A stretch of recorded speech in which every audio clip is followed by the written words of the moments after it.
And there we are. We're on. It works. We're Yay. Taylor, how are you? I'm doing good. How are you? I'm starting. This is Oh, you froze. How are you doing this morning, other than freezing? I'm doing all right. How are you doing? Good. Where are you? Can I ask, where are you at? Like, are you on your secluded island, or where are you at right now? I am. I'm in Maine right now. Yeah. Yeah, that's pretty cool. Now, can I ask you a Corona question? Like, this island, does this island quarantined itself? Nobody else can. There's no Corona because you're like, that's where I would go if the zombie apocalypse happened or whatever. If only. I mean, I don't know anyone with it right now. Knock on wood. Yeah. But it is a good place to be because it is very isolated. So it's isolated in general. So that's good. Good. So you're quarantining. We're in a mall, so it is like the zombie apocalypse. You played at our 95 Will Rock Studio East when we were in Pleasant Prairie. My co-host had to go get meat for your sandwiches, and you gave her the nickname Meat Girl, and it stuck. So I appreciate that Emily is now Meat Girl. We're in these studios in the mall here. We've got a performance stage here in the mall. So when the Pretty Reckless comes to town, we're going to ask you to play at a mall. But it's not like you're Tiffany or anything. You still get to rock out at the mall and stuff like that. I like it. I like malls. I'm in. Yeah. Let's go to the mall. So the fourth album the fourth album was pretty much ready to come out when all this happened, right? Yeah, we had finished it and we were preparing to go on tour, and then all this happened. We luckily got we did the photo shoots for the single cover and the album art and stuff right before, in New York City, right before this quarantine happened. So luckily we got that in. But no, we were supposed to be on the road right now. It's a bummer. Really missing playing live. When we get a green light, you're pretty much ready to hit the ground, right? You're talking about, is this the album cover? That's what you're talking about. It's our computer wallpaper in here. Oh, right? Nice. Well, that's the single cover. Yes. The single cover. Yeah. Okay. Yes. All right. Yeah. So you're pretty much ready to hit the ground running. Have you guys set a date then for the album release and stuff like that, or? We don't have an actual date yet, just because everything's so kind of up in the air right now with everything that's going on. I mean, these are very unprecedented times, to say the least. So we don't know exactly, but we do know that, obviously the single Death by Rock and Roll is out right now. We're trying to figure out how to do visuals right now for that. And there's going to be lots more music and releases and stuff before the actual album. So it's not like we're going to go radio silent again. So just stay tuned. Death by Rock and Roll is simply the tip of the iceberg. Good. It's been a while. Does the rest of the album, we've been playing the song, it's a pretty much straightforward rock song. Does the rest of the album sound like that? What can you tell us about the new album? Well, I don't want to give too much away yet because I don't know when it's coming out yet. And it's hard to talk about music before it's released, but I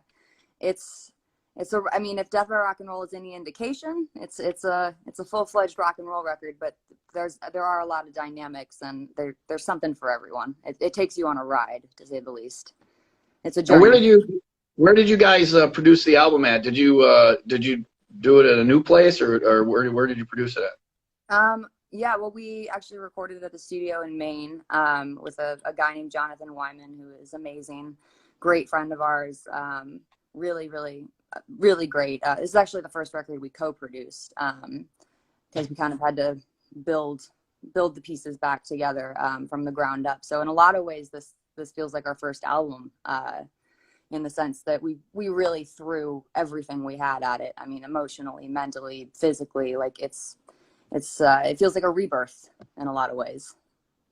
Pretty much 2.0. And I'm kind of a personal rebirth, and I don't know how much you want to go into this or that. You've had a pretty rough run. You guys were out with Soundgarden when Chris took his life, and then, I mean, you've had other experiences like that, tragedies in your life.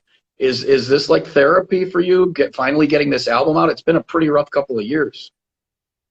Yeah, rough couple of years, is to say the least. I mean, I don't want to get too heavy here, but yeah, I mean, the cliche is, I went pretty down there into depression and stuff for a while, and I wasn't exactly sure how I was going to get out of it. And the cliche is true. I mean, music saved my life again. Rock and roll saved my life. I delved into music, and really, that's what got me out of it. And this record's really a reflection of all of that. And it's called Death by Rock and Roll, so it's kind of a 180 on. You want to explain the meaning behind that, because it saved your life, and the song is "Death by Rock and Roll" in the album. Well, Death by Rock and Roll it's a battle cry for rock and roll. It's, you know, it's live life your own way, die your own way, freedom, you know. Don't let anyone tell you any differently. Don't let anyone control your life. You're in control of your own life, and that's kind of the anthem line. I know it sounds really dark, but it's about living life your own way, going out your own way, rock and roll. You mentioned that, you know, you said the word anthem. The song is, if we ever get sports going back again, this is going to be somebody's walk-up music in the NMLB, or this is going to be when they come skating out onto the ice. This is an anthem-sounding song, and it's probably going to be a big deal once we get out in public again for people to hear and party to. It really is. I know we're dying to play it live. Like we're starting rehearsal, getting ready for tour, and like, it was sounding real good. It was looking so, I mean, we had some of the best touring lined up. It was like, you know, all the festivals and the Foo Fighters and Pearl Jam and Guns N' Roses. And it was like, everything's just on pause now for a minute. So, you know, luckily none of it's actually canceled. It's all just pushed. So we're just riding the storm out. You still have the same stuff in place, and it's just looking like for a go time, basically. You're still going to do the same package and all that, right? Exactly. Just once everything's safe and has calmed down a little bit, which it will. I mean, it's crazy times right now. I mean, who knows? No one knows anything. I don't know. I certainly don't. But I know that rock and roll needs to live and live music needs to live. And so, you know, musicians and fans, like, we'll find a way to make it happen. Taylor, that's the touring end of it. You kind of have, it's weird, you kind of are on the opposite end of it as other bands were. This is a time where they were like, all right, we're stuck at home. Let's write some new music. Let's send it around. You already had a new album just sitting there waiting to be released. Did you still use this time? Is there going to be a second album? A lot of people say, like, there aren't going to be quarantine babies, but there's going to be quarantine music. Like, albums are going to be coming out like crazy. Have you guys done more of that now that you had all this spare time? I mean, yes and no. I'm trying to stay in this mindset, because if I switch back into writing mindset, then that's a completely different world for me. So I'm trying to stay in, like, talking to you and promoting mindset or whatever of this record, because if I like I just said, if I switch back if I go inward again, then it's hard for me to juggle back and forth. They're kind of two split separate things. So I'm trying to stay away from the writing right now. Right. It's all this time, and so many bands are like, all right, let's write an album. Have you had a performing outlet? Have you done any performing things during this? So many other bands are doing that as well. Have you been able to get in front of people somehow, or, I mean, are you looking to? Or? We're still trying to figure it out. I mean, this is my first Instagram live or I guess technically my second one ever. So we're trying to play catch up right now with the digital side of things. But yeah, I mean, I've done a couple acoustic things. I did a Peace, Love, and Understanding for Fearless Records, for the charity for Live Nation's Crew Nation, to help the crews right now, because obviously they're all out of jobs at the moment. So I've done a couple like acoustic things from home, but we got to figure out. I mean, I haven't seen the band, so we got to figure out how to. Right. You know, essentially, once we can get in a room together, even if it's just the four of us, then, you know, then we can maybe set up some cameras and do some stuff, because it's hard. You can't play Death by Rock and Roll without loud amps and drums. Right. A folk music version of you just on your island just doesn't quite cut it in your world. Well, I mean, we're figuring it out. We're playing it. We're learning as we go. Well, the Pretty Reckless is so much of a band vibe too. I mean, just get out and rock together like a band. You know, more. You know, you seem like a cohesive unit. Like, you really get along and you have fun. And we're looking forward to seeing you perform live. What have you been doing then to kill time? Are you binge watching things? Do you crochet? Are you bird watching? What are you doing?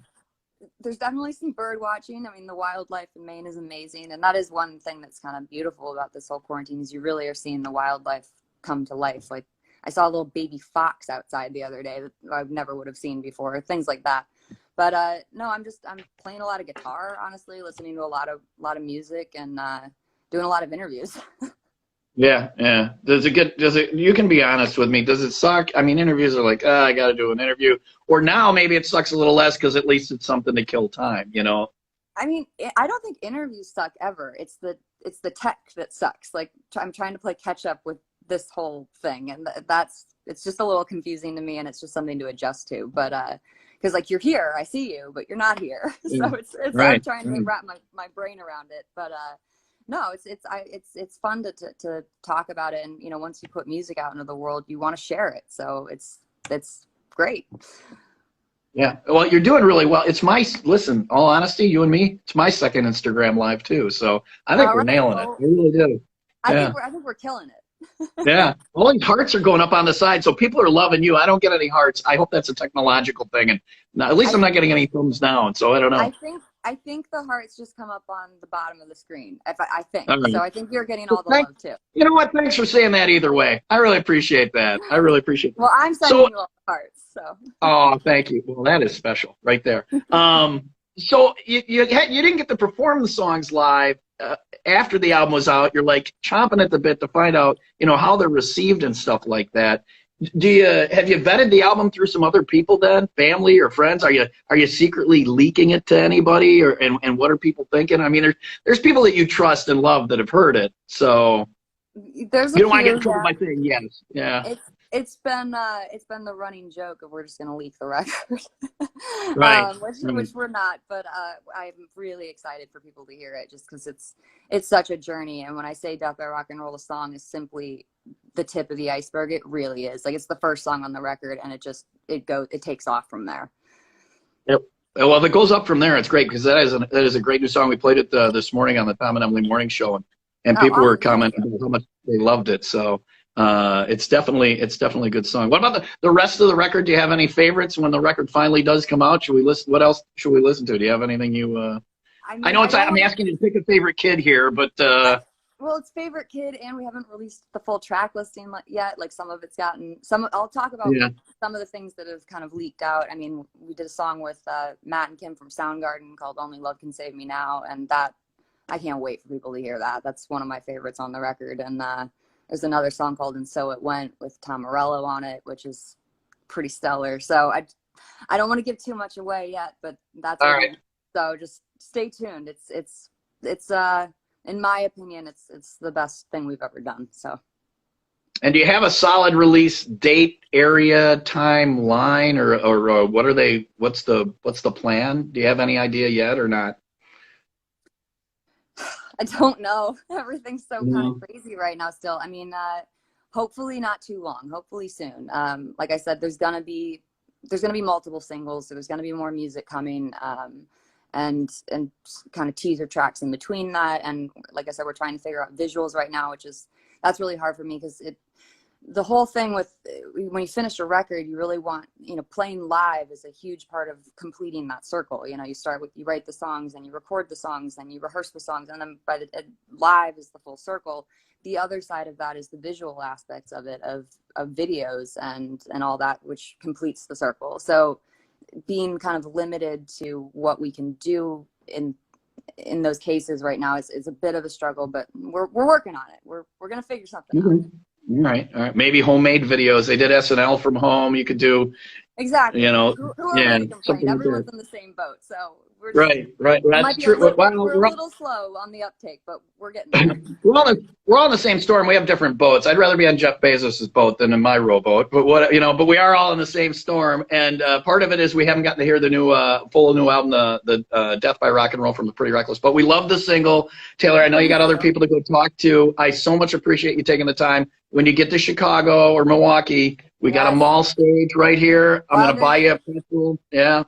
Love it. I'm there and so excited. And thank you so much. Thank you so much for the support and everything. Like, this is such crazy times, and to see the reaction, we didn't know what to expect putting this out, and to see the reaction be so positive is just, it's overwhelming, honestly. Like, I don't even know how to feel about it. So really, thank you.